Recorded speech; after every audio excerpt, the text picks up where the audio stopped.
एक वैश्विक कूटनीतिज्ञ, 2 डज़न से अधिक बेस्ट सेलिंग किताबों की लेखक और एक मुखर सांसद और सबसे बढ़कर शब्दों के जादूगर ऐसे डॉक्टर शशि थरूर जी को आइए आमंत्रित करते हैं तालियों के साथ।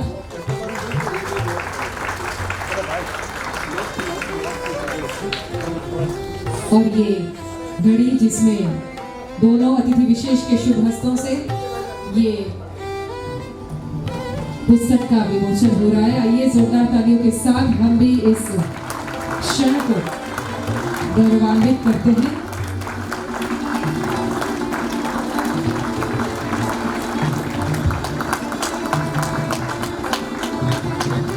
India the mother of Mankind, और साथ ही ये रखा गया विशेष कवर जिसका भी अनवीलिंग करने के लिए सादर अनुरोध।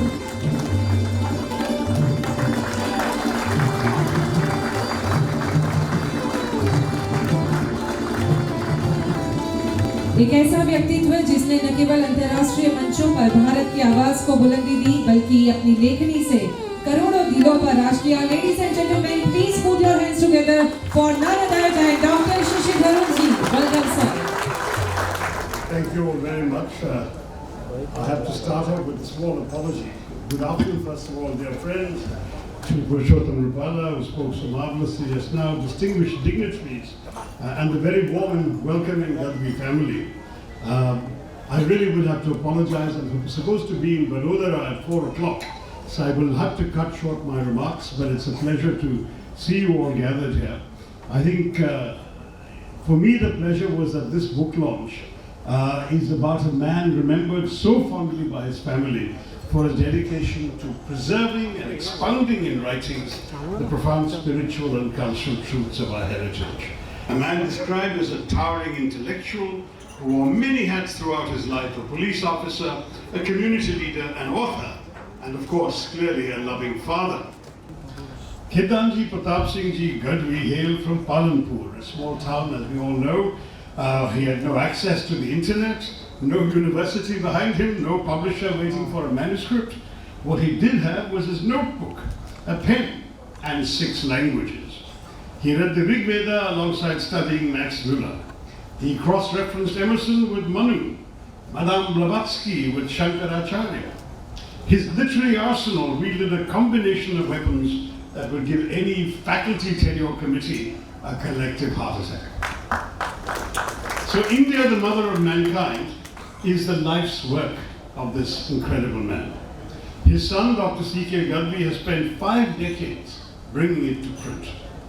The act of a son preserving his father's life work, carrying a handwritten manuscript across decades until it became the object that you hold in your hands today, that is not just publishing, that is devotion. And it deserves to be acknowledged and appreciated. Dr. C.K. Gadhvi, I truly admire the love, care and respect that you have shown your father, and I'm honored to be part of this literary tribute we're giving him today. The book is just as extraordinary as the journey it made from manuscript to printing press. Its flow is impressive, it's easy to flip through its illustrious sections, which Priyavrat has already summarized for us. The first half is a passionate argument that India's Vedic civilization is the oldest and most complete body of knowledge in human history. The second half walks you through the 16 sanskars, the rites that mark a Hindu life from conception to cremation, and for each one, Gadhvi ji has composed original songs in Marwari, in Hindi, in Gujarati. So this section of the book may seem unexpected, but it ties the narrative beautifully with a poetic thread. The book's title is not a rhetorical flourish. It is an argument, and Gadhvi ji builds the argument out of other people's words. Quotes Will Durant, calling India the mother of philosophy, in many ways the mother of us all.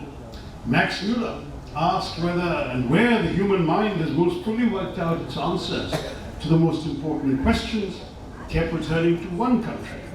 Romain Rolland, Monia Williams, Count John Stierna, are all quoted and assembled in the book as witnesses for the case that Gadhvi ji makes. And his claim is never only spiritual. There was also the civilization that gave the world the zero and the decimal place that computed the length of the year to within minutes of the modern value. That had Sushruta performing cataract and rhinoplasty, nasal reconstruction surgery, centuries before European medicine was even dreamt of. Where Aryabhata calculated the distance of the earth to the sun with uncanny accuracy, while the rest of the world still thought the sun revolved around the earth. The scholars who write about the Vedas do not usually compose wedding songs. Poets who compose wedding songs do not usually cite Max Muller. Gadhvi did both. And the book shares that he looked around him and saw something that troubled him deeply. The rituals that had given shape to Hindu life for centuries were losing their meaning. Priests performed them mechanically. Families went through the motions without understanding what the motions meant. The songs people sang at weddings and naming ceremonies had grown old and disconnected from the occasions they were supposed to honor. And Gadhviji's response was not to complain about this, but to sit down and write new songs. Songs in the languages that people actually spoke. Songs a mother could sing at a naming ceremony and understand what she was singing about. That is the beautiful thing to do with your life. And it's a braver thing than it sounds, because what he was really saying is that sacred knowledge does not belong locked inside Sanskrit. It belongs to everyone. The Svetashvatara, the Upanishad says, "Hark you all, the sons of immortality." Not hark you scholars, not hark you priests. Gadhviji's efforts through this book help immortalize the knowledge of our heritage in passage and poetry, and he does so for us all. I only regret, Dr. C.K., that this book had not been published 10 years ago. When I wrote my own book, Why I'm a Hindu, I think you would have found a lot in common. This book arrives at a moment when a great many people have been reaching back and forth towards what our traditions really mean.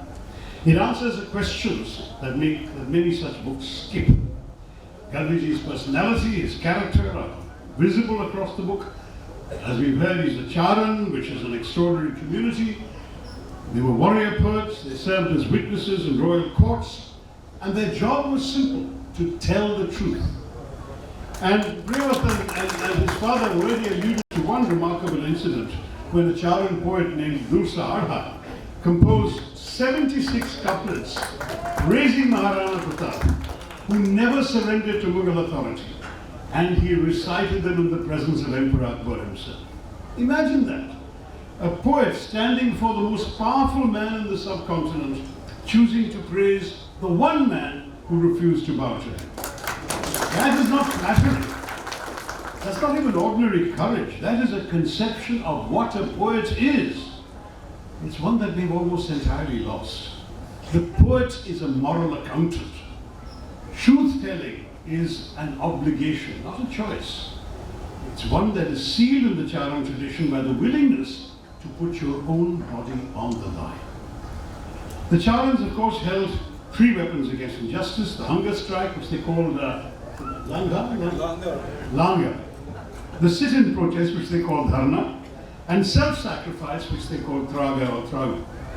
The book notes with quiet pride that Mahatma Gandhi, who grew up in Ǩaඨiāvār, where the Charan community was well established, would have known these traditions intimately. So the Charan tradition celebrated in this book also holds immense relevance today. We have seen the Dharna most recently in New Delhi, where some of the youngest in our country took to the streets to demand not just their rights, but the accountability of the state, and also for the truth from an institution they trusted with their futures.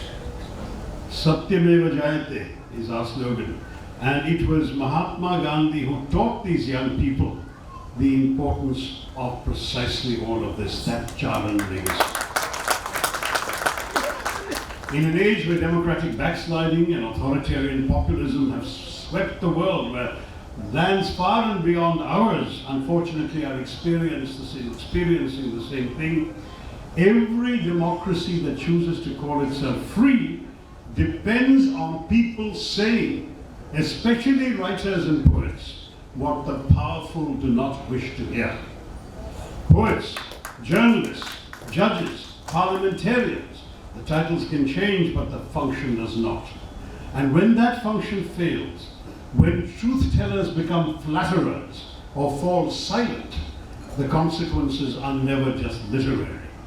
They are political and they affect our daily lives more than we may even be willing to accept.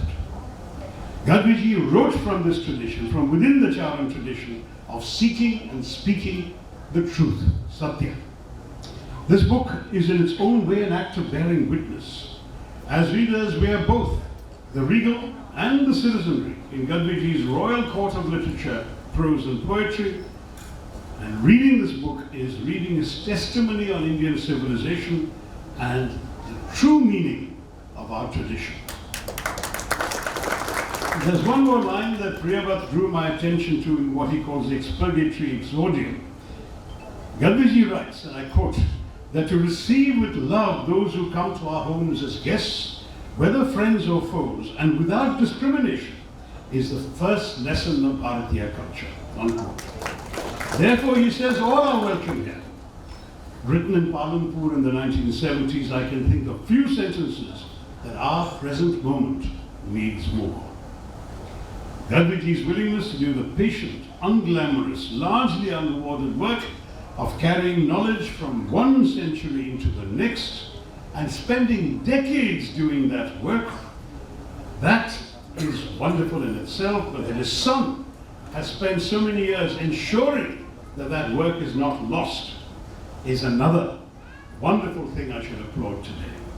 Between them, father and son, they have carried a handwritten manuscript into the book that we just released. Congratulations to Dr. Chandrabhan Gadhvi and the entire family, including especially Priyavrat, for the service they have done through this book to our entire civilizational legacy. Forgive me for leaving the stage immediately and running out because I'm already very late, but thank you for this occasion. Jai Hind.